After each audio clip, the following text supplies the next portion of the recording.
Brown was a young woman in the US who killed her long-term abuser. When she went to court, she was given a life sentence which stripped away all of her hope of a future, all of her hope of pursuing her dream of becoming a lawyer, and instead meant that she was never able to achieve those educational dreams. This is the world that is being proposed by the negative team.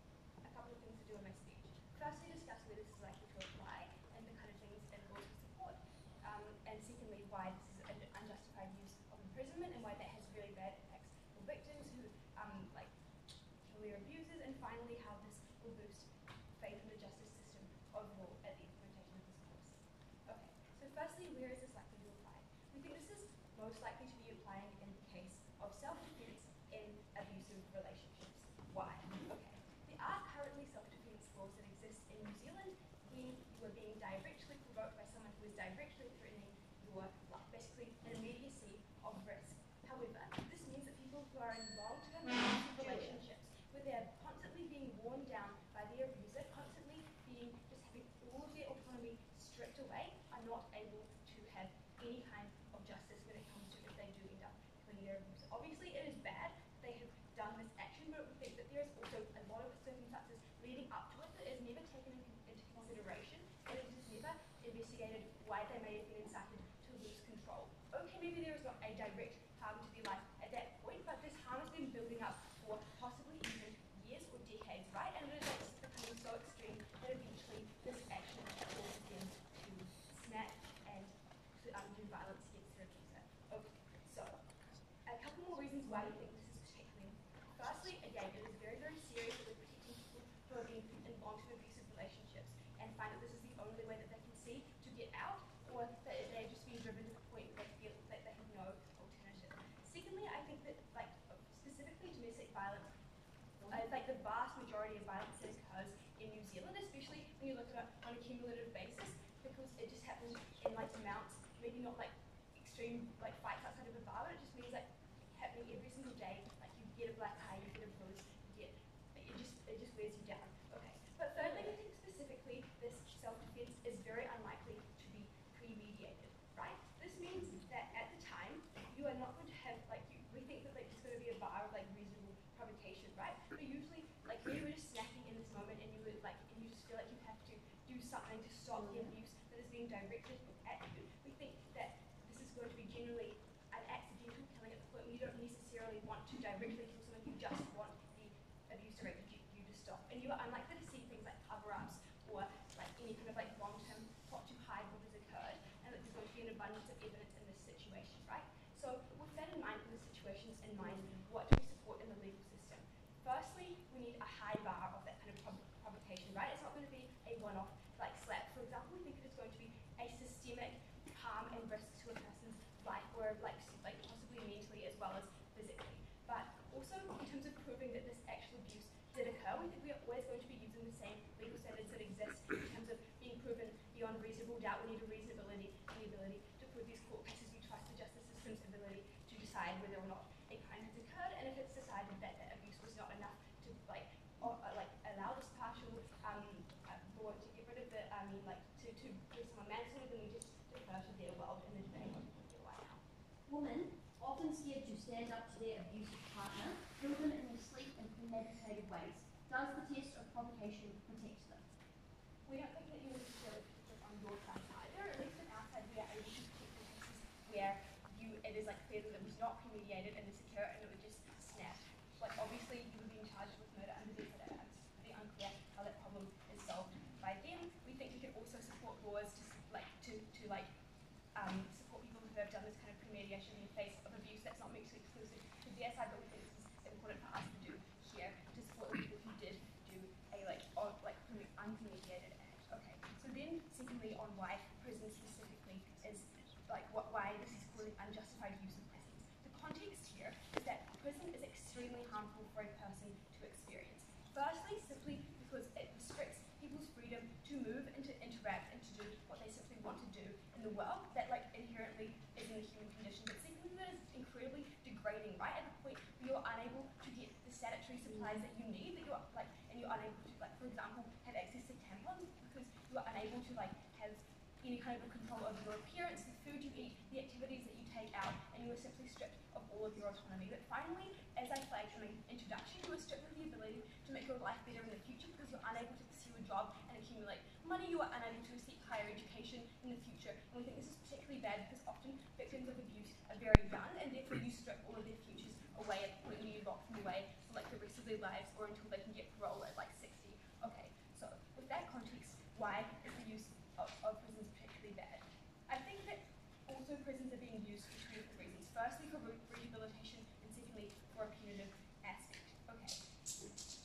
Considering these types of crimes, we think you firstly have a less of a need for rehabilitation. That is because you got cornered. You have less of a harmful intent in terms of why you carried out that crime, why you were driven to do that. There's less that you are like a psychopath and more that you just were in a very cornered and scary situation. Whalers, like split the median murder, for example, who is given that kind of sentence, we think that generally therefore deferring to a manslaughter sentence is fine because you're still getting punished for the action, but you have less of a harmful intent than most other murderers that are killing. But secondly, principally we don't think we should be punishing people who are more innocent than the crime that they're being proven for. Right? This person hasn't taken active steps to make them morally culpable at the point where they didn't actively go out to kill someone. It just happened in the sense that they were defending themselves. Okay, that means that firstly there is no moral need, and secondly less rehabilitative need to have someone in prison, and therefore, given the context of how degrading prisons are to a person, therefore subjecting them to that harm on the negating side is a absolutely gigantic harm on their side of the debate that we are able to avoid on ours, both to the livelihood of that person, but also to their family and their ability to make their lives better in the future. Okay, that is gigantic in this debate because it is involving the most important stakeholder. Secondly, faith in the justice system. Okay. Context here is that here is a current lack of trust amongst abused people in society, mostly amongst women, even in terms of the justice system. That is because historically, three reasons. Firstly, historically, there has been an under-prosecution of abusers and rapists in the law because of the high burden of proof. But secondly, that generally it is very male-dominant and people feel like they aren't listened to. But thirdly, that often you just hear stories of women who are getting charged with murder for killing their rapists, and that just sounds extremely upsetting and unreasonable to the average person who could empathize with someone being in that situation and see the harm that occurs there. Okay, the change that we make on our side is it becomes slightly more fairer, from the perspective of average people who are being persecuted by the justice system. Generally, it becomes more sympathetic. You can see that they're more likely to support you if you do come forward. That's very, very important under our side because that shifts narratives and means that now victims are more likely to come forward with systems of abuse because they feel like they're more likely to be heard. There is more likely to be sympathy on their side and that they aren't going to be punished for coming forward, but also that their abuser is also going to receive a proper amount of justice and the case is not going to be simply dismissed. We think that is so important both for the lives of the people who are being charged with this, but also in terms of general narratives and improving the lives of all abused people we are so proud to propose.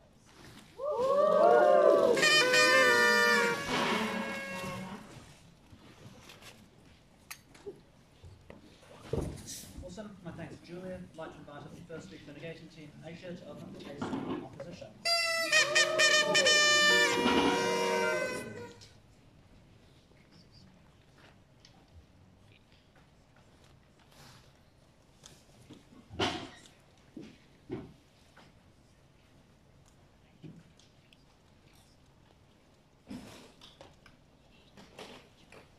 Is everyone ready?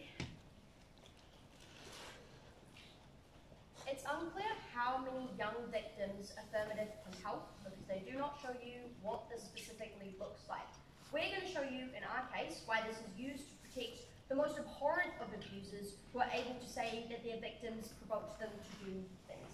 Three things in this speech. Firstly, on principal harms about how this role models behaviour to society. Secondly, on why this traumatizes victims' families and others around them. Thirdly, why this doesn't apply to victims of domestic violence. Firstly, on why this, on principal harms here. Two principal harms we're going to propose to you in this debate. The first is to say is that law is created in society to set morality, to signal to society what is correct behaviour and what is incorrect behaviour. Why is this? Two reasons. Firstly, it's because law is used to create deterrence, so it shows you not to do that because otherwise you go to prison, they tell you why prison's bad. Secondly, it's used to guarantee rights for people to ensure they have, for example, the right of defence. We say that this matters because what they do on their side of the house is they perpetrate victim blaming, because they allow people in court to stand up and say that my victim hurt my feelings, my victim did something wrong to me, my victim fought back against me and that led me to kill them. That's obviously harmful to say that victims cause their own death. The second thing to say on principal harms as to why this is wrong is that it's that exact cause, that it insinuates the victims did something themselves to get themselves killed. And we think that's harmful on weighing because that is an offence to the victim. Just because they are dead, that doesn't mean their interests no longer matter, because we obviously care about how people's interests matter beyond their death in terms of wills or in terms of like ensuring they have bodily autonomy. Their legacy here is very important and we deny them the right to be able to speak back on their ability there. But beyond principal harms, when you role model that behaviour is okay to society, you signal that that is okay to happen more. For example, that looks like more victim blaming in media cases because society has signalled that sometimes the victim may be at fault. That creates that discussion about where the victim is at fault and creates more discussions about why the victim is likely to be at fault. Next then, about how this traumatizes victims' families. What we're going to say at the top of this point is to say this matters when it's used in court cases, regardless of whether the defence succeeds at proving that court case. Because we say, firstly, it's a low bar to be able to use a defence in court cases. Two reasons for that. Firstly, people have the right to defence, the defence avenue they want in the legal system, because we have a fair and functioning legal system which allows people to defend themselves and they're innocent until proven guilty. But secondly, the standard that we use to allow people to use certain defences is having some arguments for each part of the test, but not that it will be successful, because that allows people the avenue to pursue the right to be innocent before guilty. What does this test then look like? What does it look like when the defence argues it? Because note that they try to model their characterisation, but they can't just tell you what that test looks like. They need to prove why that long term is taken into account, because it is a supports debate. What do we tell you it looks like when argued? Firstly, we tell you that you have to show that the victim did something to provoke you. Often there's unlikely to be evidence, because this is mostly argued in cases with existing relationships where things happened in private and it becomes a he said, she said situation. But secondly, it builds up images of victims looking, that means it builds up images of victims looking unsatisfactory character through witness evidence. That means calling up their friends, like in the Sophie Elliott case when Clayton Weathersby murdered her and got her friends to say, yeah, she slipped around. Yeah, he was pretty mad that she slipped around and that really made him angry. And that's how he was able to use the defence of provocation in that lawsuit, in that court case, and defame her name for the rest of, time. The defence often called her friends, questioned them, all that stuff. Why then does this create harms? Three harms. Firstly, it creates legitimacy from victim blaming, e.g. in that Clayton Weatherson's case, and that flows through to media and public discussion, especially in prominent court cases. They say that victims get more media attention, but I think you should think about who media prioritises. They're likely to prioritise privileged people, they're likely to prioritise people who are alive, who can speak to the media, and that all allows Clayton Weathersby to control the narrative rather than people who actually kill their abusers. So that means our form of victim blaming is more commonly getting sympathy for victims. Secondly, that means the family has to watch the shaming of that victim, and that's incredibly traumatizing for them because they've already had to suffer the death of that person, knowing that they will never be able to speak to them, knowing that they're never in their life anymore, and they can never feel the hug or ever be able to say goodbye because they were stolen from them by someone else. We think that's incredibly traumatizing to have all their dirty laundry aired up to explain why that is their victim's fault. But thirdly, we tell you it's also wrong because the victim just has no right of reply. We already had a discussion today, and some people believe that the right of reply is important to people, but victims deserve the right to say their piece in the way we already respect people's autonomy. And we say that this creates an extra level of trauma for family, friends, and other victims if it goes through, which we'll explain in our next point, because that says the victim is in the wrong and they caused their own death. I don't think that victims of abuse deserve that. I'll take a POI. No, that's fine. Lastly then, on why this is unlikely to apply to victims of domestic abuse. I already explained why they try to model their characterization here. We already explained to you why provocation requires a link between the actions of the victim and accused losing self-control. We think it's unlikely to be able to prove the long-term here for two reasons. Note here this point is directly responsive to the first point of first affirmative, and the second and third points of first affirmative are contingent on that point being successful. Why does provocation not take into account long-term? Firstly, we say that mostly men commit violence, and especially in cases like domestic violence, which they say are incredibly common in New Zealand, It's often men killing women, not women killing men. And firstly, that's just because look at the statistics. But secondly, think about things like toxic masculinity or the approval of men being like violent in society. We let them play violent football all the time. We let them king hit people at bars, and like that's incredibly common. Men are far more allowed to be violent than women. That means the test has over time been has been defined by masculine traits, because case law precedent has been set by the cases of the past, and those cases are men killing women. But secondly, we say that largely in the past, when case law was set, it was men lawyers or men judges who are able to rationalise how men lose self-control, because it's quite easy in the moment to empathise with them. I think women lose self-control in incredibly different ways for two reasons. One, it's likely not to be one direct action. It's more likely to be a gradual build-up in a case of domestic violence.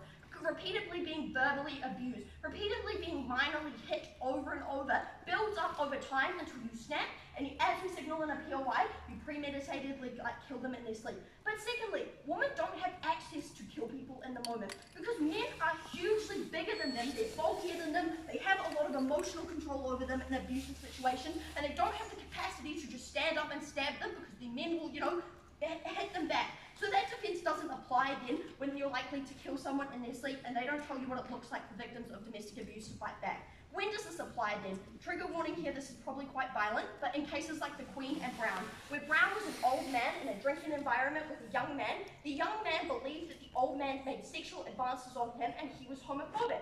So he reacted by smashing a guitar hit on that man's head and shoving it down his throat, and the court entertained and let this man be met by the test of provocation, because the court believes that that was that man doing something wrong. What this shows is that the test of provocation does not guarantee a proportional reaction. All it shows is that the victim did something wrong. The abuser and the murderer can do literally whatever they want to that victim, as long as it can be justified by the victim having harmed them in the first place. The law is failing people if you allow them to do provocation. Women have other alternatives. They can do self-defense, or they can do lenient sentencing, and no explanation from Affirmative why that's sufficient. But what this does is it allows abusers to continue to get away with lesser sentences. Incredibly proud to propose. Woo!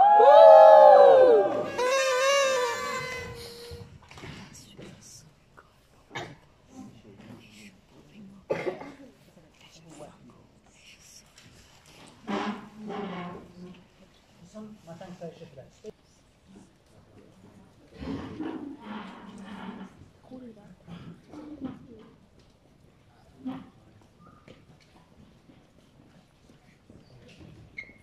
With my thanks to Joynt for that speech, I now invite Grace to continue the case for the negating side.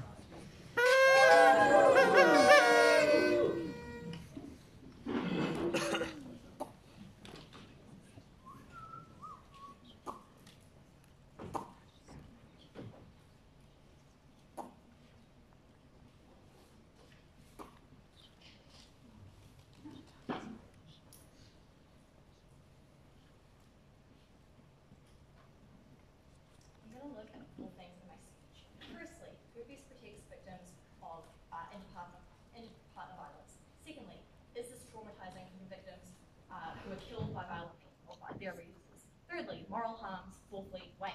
Firstly, abuse protects the victims of inter-partner violence. We say that this test is not applicable because women kill men in ways that are frankly premeditated, and this test does not reflect that. Jaden should know better than to lie in a room full of law students. Because he says, oh, this is a reasonable person test. Look at the motion.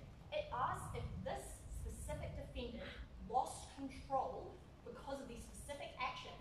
There's no reasonable way to test what someone counts as losing control.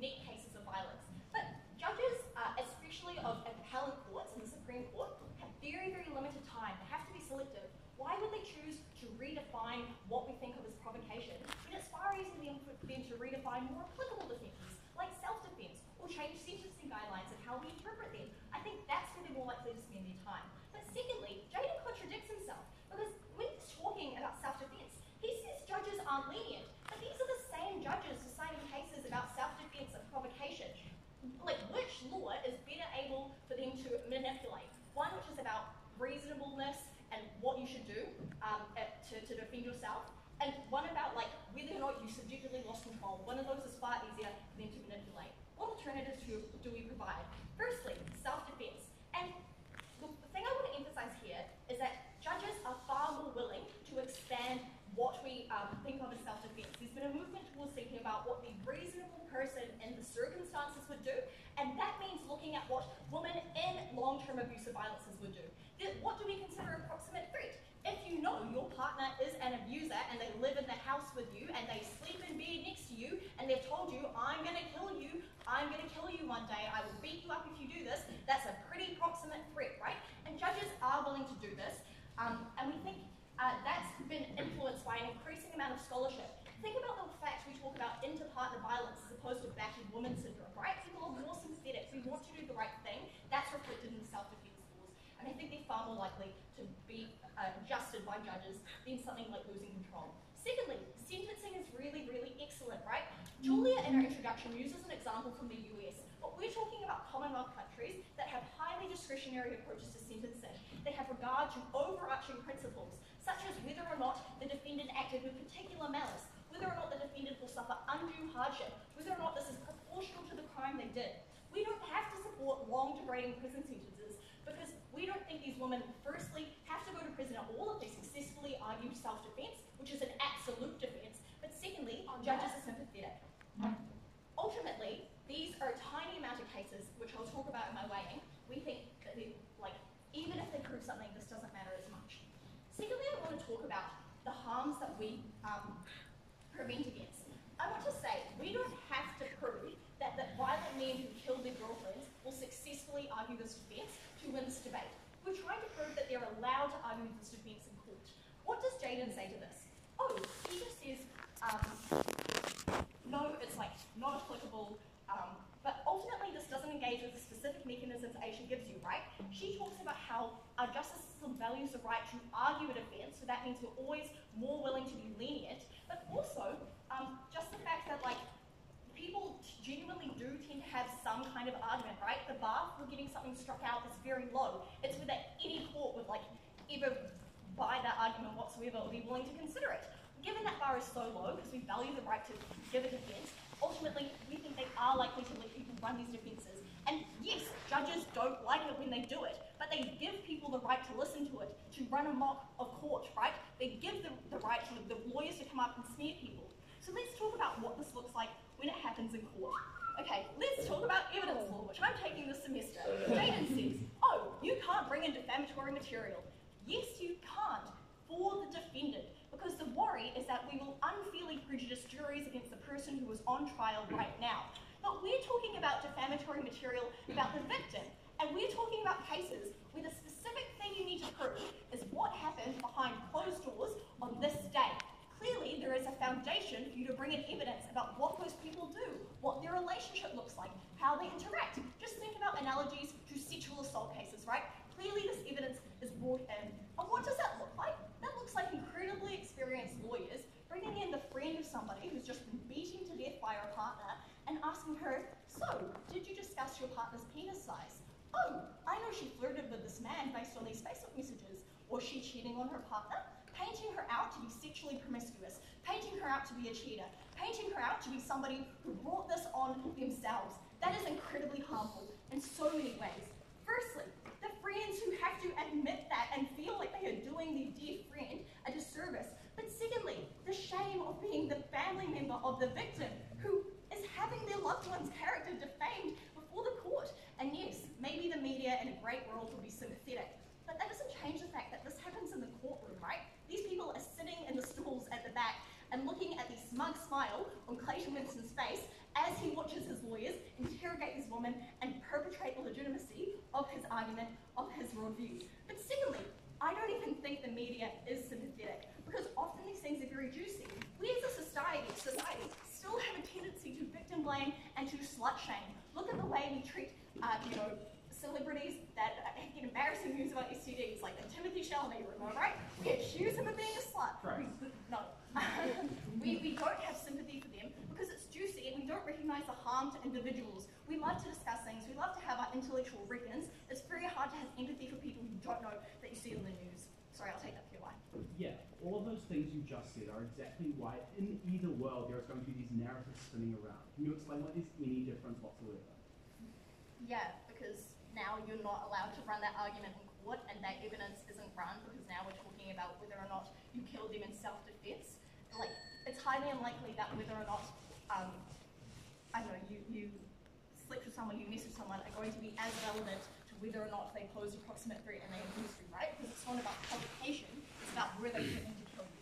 Okay, final thing I want to talk about is this is morally wrong. No response, right? This is an affront to the dignity of the dead person. This is an affront to our society. We're reinforcing victim blaming, but also this defense rewards disproportionate reactions. It rewards people who don't keep their cool and instead of behaving like the rest of society, destroy the lives of all the people in a community, right? This isn't a moral defense that we're glad we've abolished. Finally, I want to weigh. Look, the vast majority of violence in this country is male on female violence. I'm talking about domestic violence. Why is that? Because of statistics, because of societal standards, because of physical capacity, and because violent men typically kill their female partners before those female partners can fight back. What we're talking about is a huge swathe of men who are able to run a defense and attack the dignity of their victims versus a small percentage of women who might be able to successfully run this defense but are probably already captured by other things. We think you should obviously award us this debate. Thank you very much.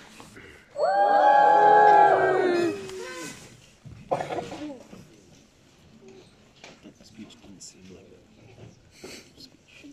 Very good effective. Good advice. Okay.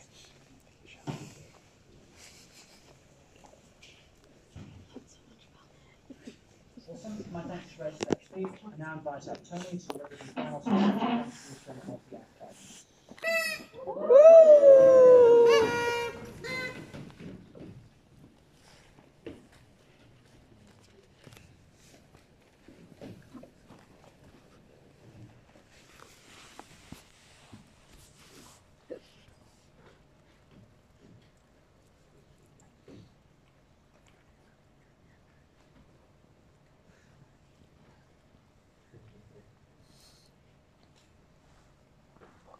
So when he tries to make this debate entirely symmetric by arguing that they get the same equivalent outcomes when they expand the definition of self-defense and impose much more lenient sentencing, that means they also have to accept all of the harms that they've tried to prove are nuts. But two reasons why this is firstly unreasonable and should not be considered debate. Firstly, because self-defense is itself fundamentally different in terms of the legal principles at play. It means there has to be proximity, something that if you expand beyond proximity means it is a fundamentally different concept that judges are unwilling to because they don't like interfering with existing concepts because of the precedent that can push forward. But secondly, even if you buy this just means that functionally the debate doesn't happen because it is the exact same. If you buy all the material about expanding self-defense into all the roles in which it encompasses long-term build-up of abuse, that means they just stand by our model but under a different name. The debate can't functionally happen. So with that in mind, three clashes. Firstly, on the extent to which abuse victims can be targeted. Secondly, on why victims of abuse are able to receive justice through mechanisms. And lastly,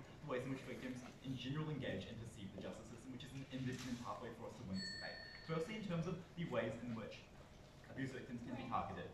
Firstly, if you buy their analysis, it has to be, there is already a very high bar to prove provocation.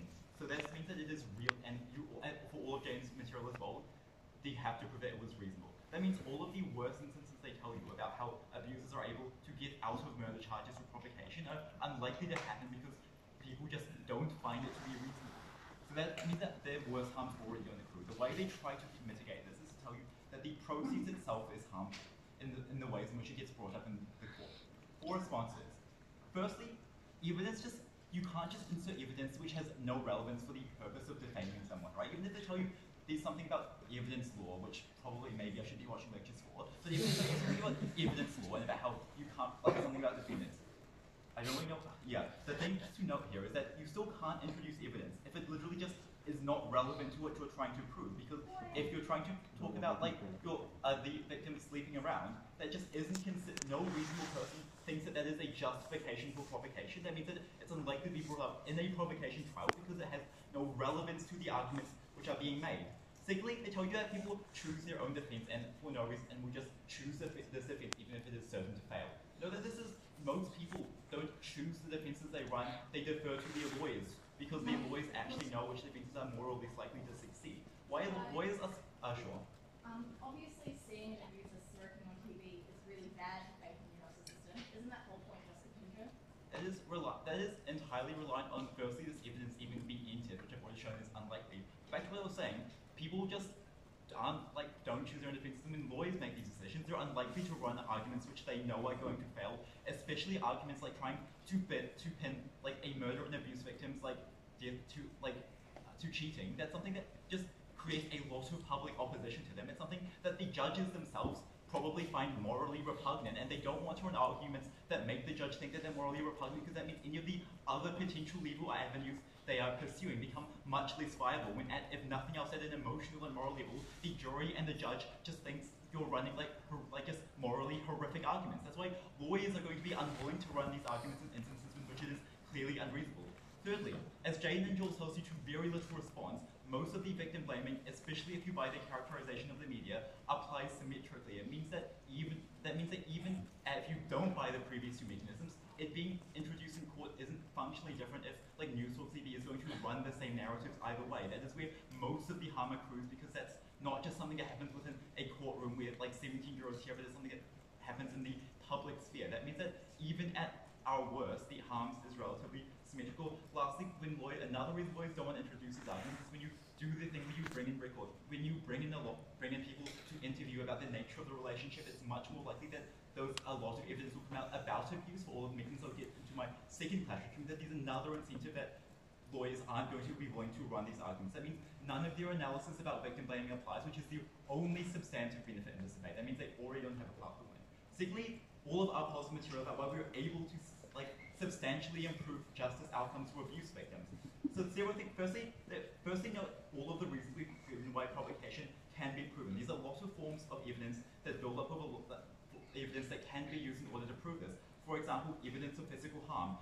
The fact that you're able to bring in people to interview and to talk about the nature of the relationship, like you have friends and family who talk about how emotionally abused or distraught that the victim was. There's a lot of ways in which you can accrue this evidence, which is used to prove provocation. Often, juries and judges, especially if you buy their framing, which their case relies on in terms of being able to get progressive and lenient sentencing or being able to explain the definition, you need to believe that to some extent judges are often sympathetic to the interests of victims, which means that their own framing means that all of this analysis sticks. That means that it's often going to be a great capacity for individual judges to buy, or juries to buy arguments of provocation, because that's something that the evidence A exists for, and B is something people are largely sympathetic to. Then to tell you that this just doesn't ever play out because of the ways in which people can be killed. I think it's just not empirically untrue that you can never, in the heat of a moment, a woman can never kill a man if they just hit them over the head with, hit them over the head and they fall over onto the concrete. There's a lot of instances in which I just think it is legitimately possible. But secondly,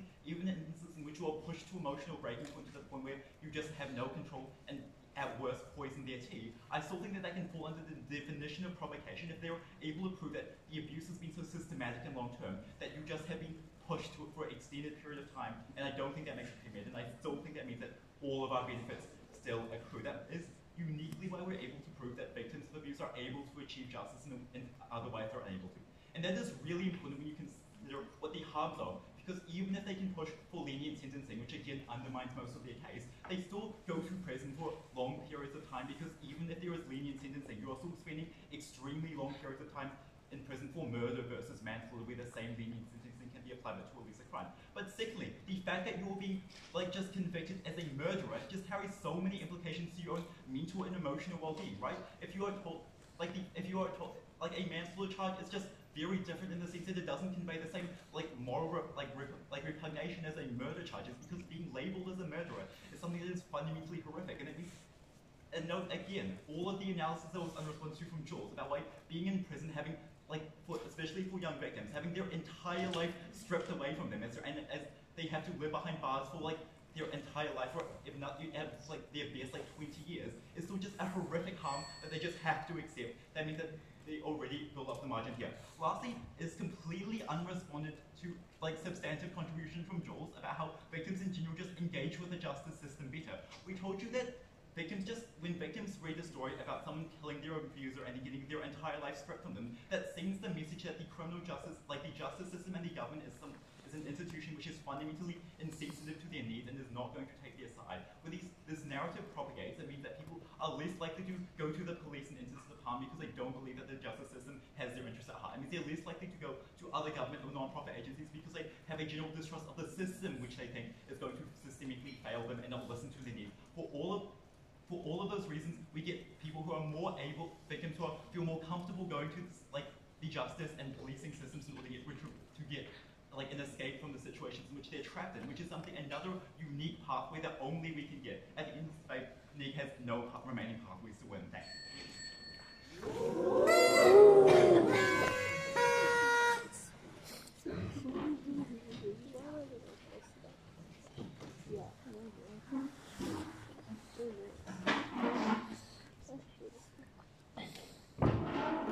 Sweet, my thanks to Tony for that speech. I now invite up the third speaker in the debating team, Melissa, to look at the final substantive contribution of this debate.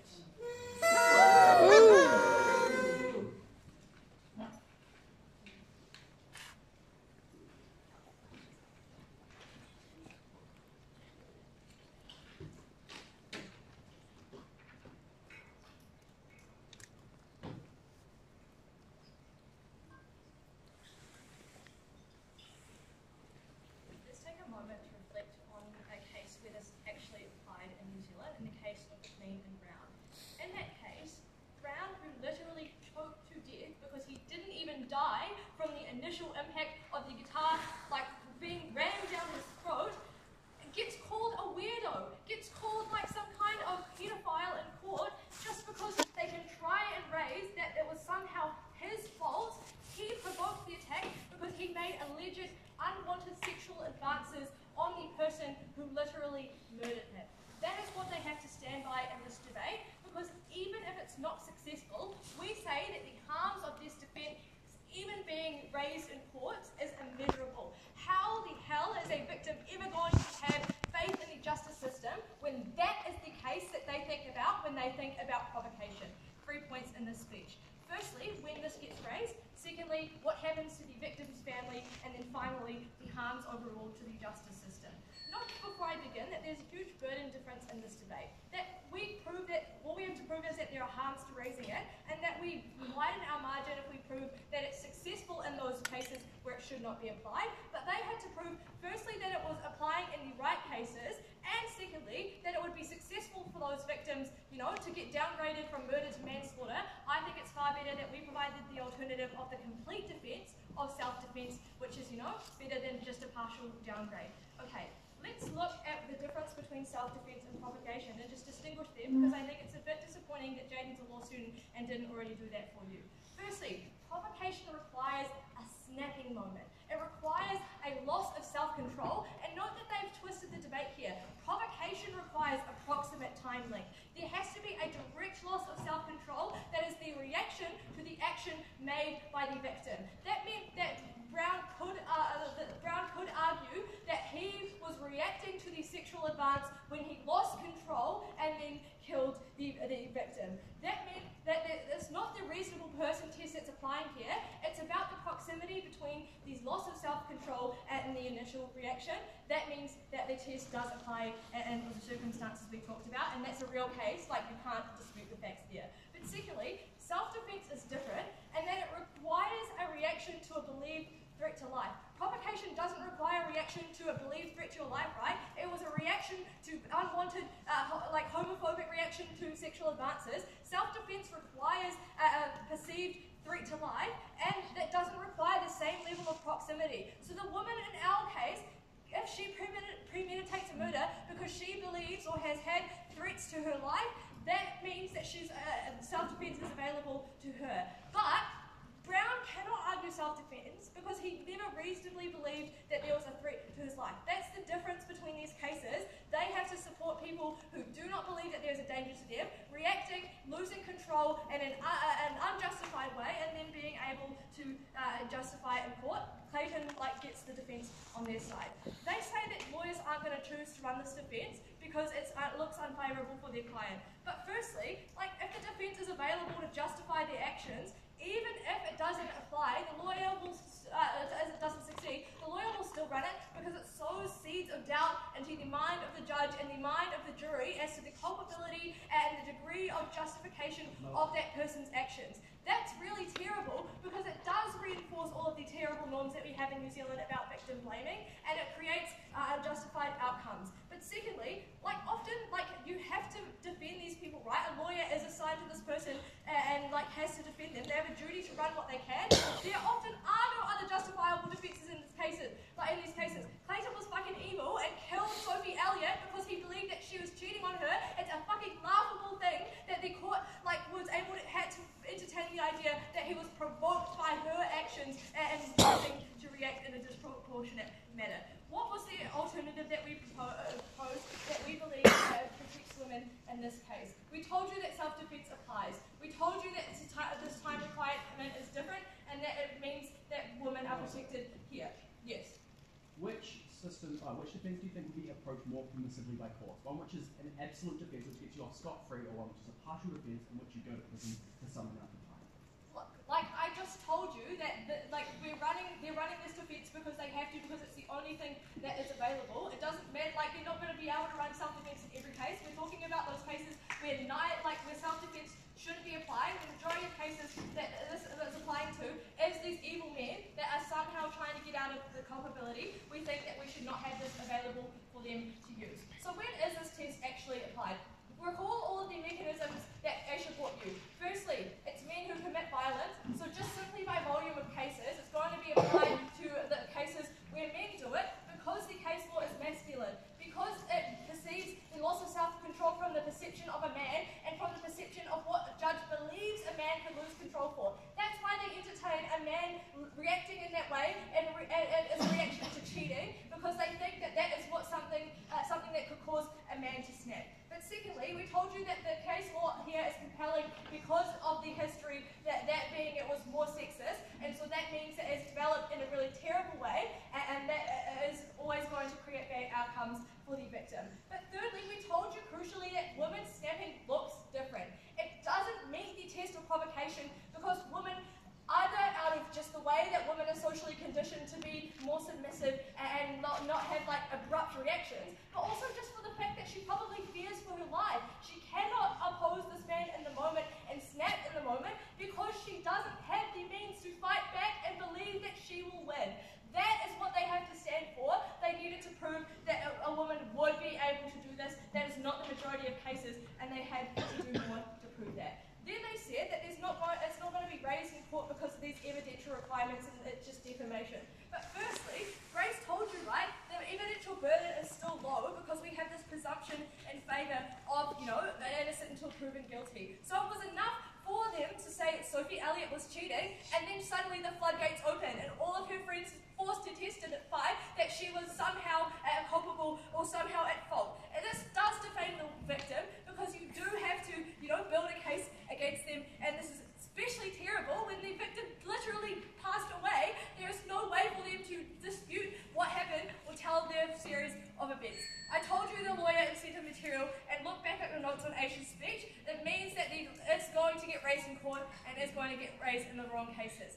Okay, so that deals with all of their case. The burden was on them to prove that this would be successful in the right cases. I just proved it was applied in the wrong cases, and even when it was in the right cases, it wouldn't be successful. What is the rest of this debate? Victim's family. This material stands. Tony tried to respond to it by saying that it wasn't raised in court, but I just proved that it was. But even if the defamatory evidence isn't defamatory, it's still damaging to listen to that as the family member, right? Because in a self-defense case, you can't raise that she was cheating. You can't go through all of the messages and talk about really, really nasty things about her.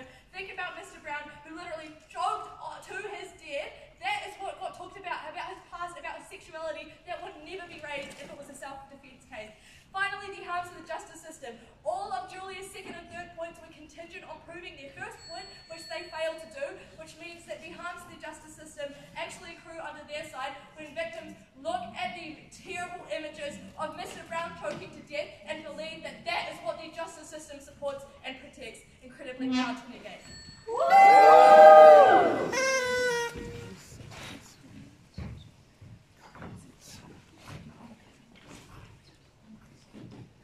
Thanks to Melissa for that speech.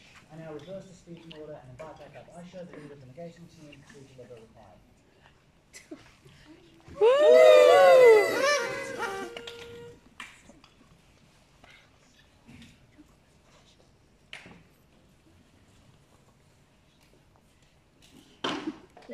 be a very charitable reply to a very uncharitable affirmative team. Firstly, I'm going to explain that even if this test is reasonableness, why we still win the debate. Then I'm going to explain why it isn't reasonableness and why we're able to win the debate in a different way. Lastly, then, I'll do some weighing.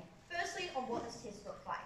They say that this test is likely to be reasonable with. But what they don't get direct responses to, as we tell them in a POI, we tell them at Grace's speech to no direct responses from Tony, that even if it is reasonableness, the bar of defence for that defence, to be able to enter court is incredibly low. Firstly, because people have the right to a defence. Secondly, the standard that is applied is some evidence so that people have the right to prove that they are innocent before they are guilty. What are their pushes to why this evidence won't be admitted in court? The first is to say is that lawyers wouldn't want to run this because it would look bad. I think this is excellently dealt with by Melissa. To say that lawyers still have to run this material because they're supposed to support their clients' wishes. To say that abusers who kill partners often have inflated egos, so they don't realise that other people might see them as like really repugnant assholes. Instead, they think that this is their best chance of getting out of jail because, as Melissa tells you, they have no avenue to the self-defence alternative. This is the only defence they can run. Secondly, they say that they don't bring defamatory evidence. We explained to you at Grace that's true for the defendant, but not true for victims. No response at Tony. But we're also discussing cases where the defendant is likely to be the abuser who has killed a victim, so that rule doesn't apply, as I already tell you. And it's actually relevant as per all of Grace's analysis, no direct response. That means they're likely to bring in material that really defames that person. Melissa steps through to you excellently about the Queen versus Anne Brown. Sorry, I don't take law. And to explain why all that evidence was admissible in court, no explanation on their side of the house how that case law changes, why that's any different. The third thing they say here is the media is sympathetic. Firstly, weighing at Grace to say why that doesn't undo the damage that is done in court, and note here that you can link that back to our principal material on moral harms, about how it's important to respect the right of the victim. They are dead, they have no ability to respond, and all you do is defame them in court, all you do is drag their name through the mud and their reputation through the mud. All of that material about it being an affront to your dignity, no response. The weighing here is really important and given to you at Grace that does not get any engagement with. The first thing is to say that these impacts are dramatic on the people who have to be involved in that court case. Because those friends feel like they always have to dishonour their victim friend who died. Those families have to sit through watching their daughter, their sister, name be dragged through the mud, hear about their sexual history, hear them painted out as a promiscuous slut, and never have the ability for anyone to stand up for her in court because of the way defences run things. Thirdly, the victim has no right to reply. That is a principled harm, and as we note here, there was no response to this. That means that even if the test is reasonableness and you believe that, we win the debate because the weighing here is so harmful on victims. We explain how vulnerable, we explain how likely to be huge in scale because of the ability of the way this defence is applied. That means that harm is incredibly bad. I want to note here in the second point, though, that all the harms down the rest of Julia's speech is dependent on their version of provocation working well. That's about victims feeling comfortable in the justice system. That's about people avoiding prison time. How do we tell you down the line that reasonableness is not true? Firstly, we explain to you right at first negative about how case law is masculine. Jaden notes that judges find it difficult to deviate from things that are done in the past. So that means that case law still applies, and that still frames the way we use provocation. And Grace explains to no response why judges are unlikely to want to reform this. Secondly, we explain to you the difference between provocation and self-defense. That provocation requires a loss of control, which requires you to shame the victim in a way to explain that that action led to you losing control, rather than the ways that Grace explains through mechanisms such as scholarship and academization of justice system to explain why self-defense is far more likely to be reformed. Bit of a catchline here, no response. We hear a last-ditch mechanism at third neck in a POI to say that it's easier to adjust partial than absolute. Note that's just an intuition pump. There's absolutely no mechanization there to say that's likely. Doesn't engage with Grace's material. That means their benefits are incredibly unlikely, but ours are incredibly proximate to victims. Proud to propose. Woo!